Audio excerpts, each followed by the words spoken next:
Assalamualaikum warahmatullahi wabarakatuh. Berjumpa lagi bersama pecinta bola sejati. Apa kabar sahabat pecinta bola sejati? Semoga hari ini kita selalu dalam keadaan sehat walafiat. Hari ini saya akan memberikan video.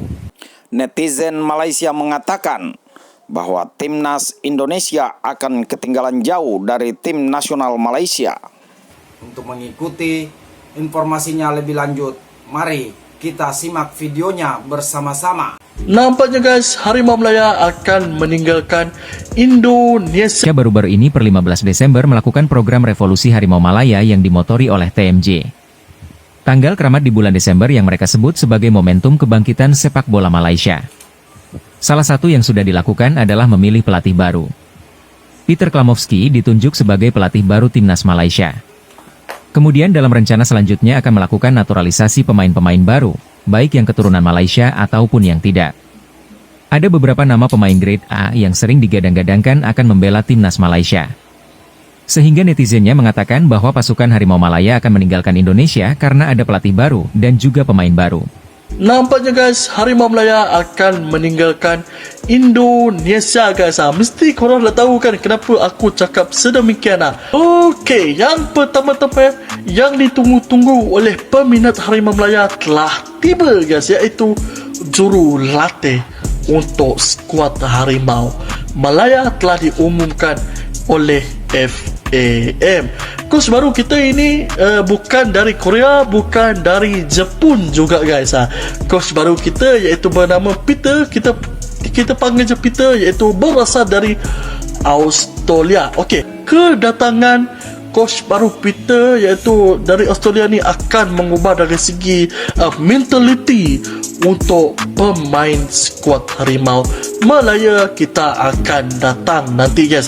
Aku harap taktikal permainan dari segi sorak permainan akan mengubah segala-galanya untuk skuad Harimau Malaya untuk masa depan untuk melayakkan Malaysia ataupun Harimau Malaya kita ke dalam skuad Piala Dunia yang akan datang guys. Aku harap Peter ataupun coach baru Harimau Malaya akan mengubah nasib ataupun akan mengubah dari segi corak permainan untuk skuad Harimau Malaya. Aku harap Peter atau coach Harimau Malaya ni akan menambah ataupun akan meningkatkan ranking skuad Harimau Malaya yang akan datang. Ya, aku tunggu sekarang untuk pemain skuad Harimau Malaya iaitu berkenaan mixed blood, iaitu pemain kacukan ataupun pemain berdarah Malaysia akan diumumkan guys.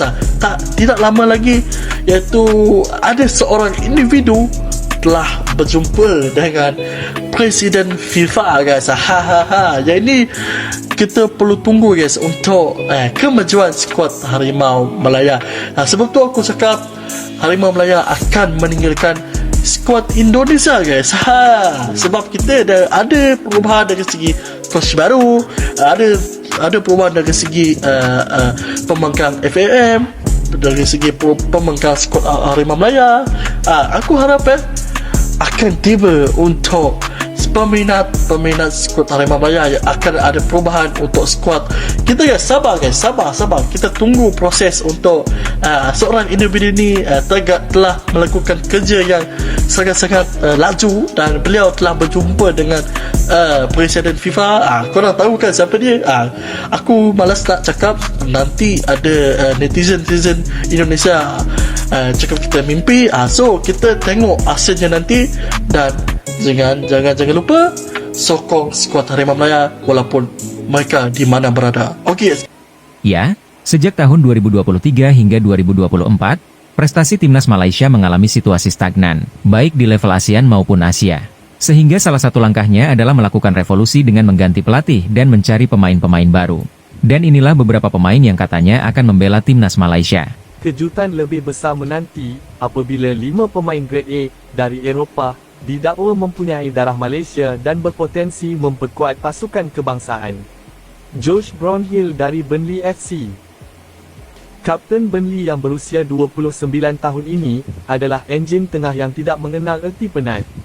Dengan nilai pasaran mencecah RM61 juta, Brown Hill pastinya mampu menjadi nadi kekuatan Harimau Malaya jika memilih untuk menyarung jersey kebangsaan. Kiernan Dewsbury Hall dari Chelsea FC. Pemain tengah berbakat besar ini adalah antara nama paling mencuri tumpuan. Dengan tanda harga RM140 juta, bintang berusia 26 tahun ini memiliki kemampuan teknikal luar biasa yang sesuai untuk memperkukuh bahagian tengah Harimau Malaya. Marcus Tavernier dari Bournemouth FC. Pemain sayap lincah kelahiran Leeds ini memiliki nilai pasaran RM93 juta. Dikenali dengan kepantasan dan kreativiti serangan, Tavernier berpotensi menjadi senjata utama di bahagian serangan Malaysia. Milan Van Ewijk dari Coventry FC. Pemain pertahanan kanan berusia 24 tahun ini menawarkan kelebihan dari segi kekuatan fizikal dan disiplin bertahan. Nilai pasaran RM37.4 juta menjadikannya salah seorang pertahanan kanan yang sangat dihormati di EFL Championship. Zian Fleming, Burnley FC, pinjaman ke Millwall. Pemain serangan ini adalah produk Akademi Ajah yang terkenal melahirkan bintang dunia.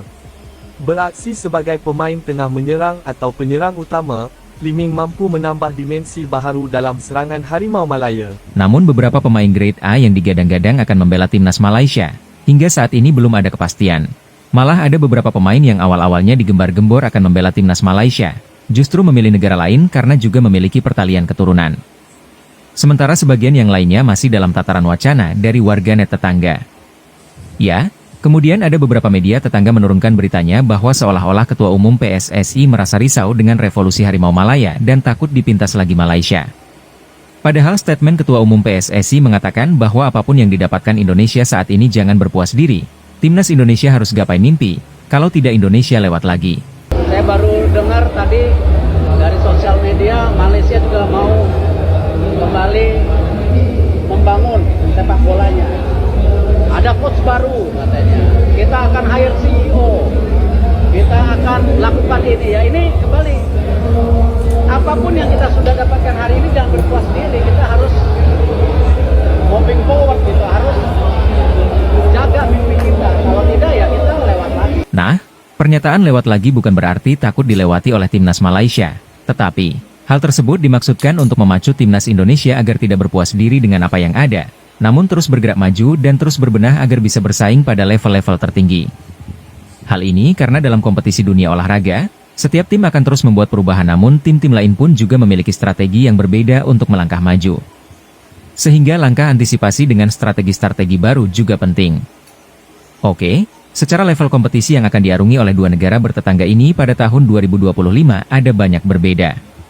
Timnas Malaysia akan melakoni kualifikasi Piala Asia 2027 dengan harapan bisa lolos. Sementara Timnas Indonesia Senior akan kembali melanjutkan persaingan dari Maret 2025 untuk memperebutkan tiket ke Piala Dunia 2026, dan pada beberapa kelompok umur, Garuda Muda akan mengikuti beberapa ajang level Asia dan dunia setelah Timnas Indonesia lolos ke ajang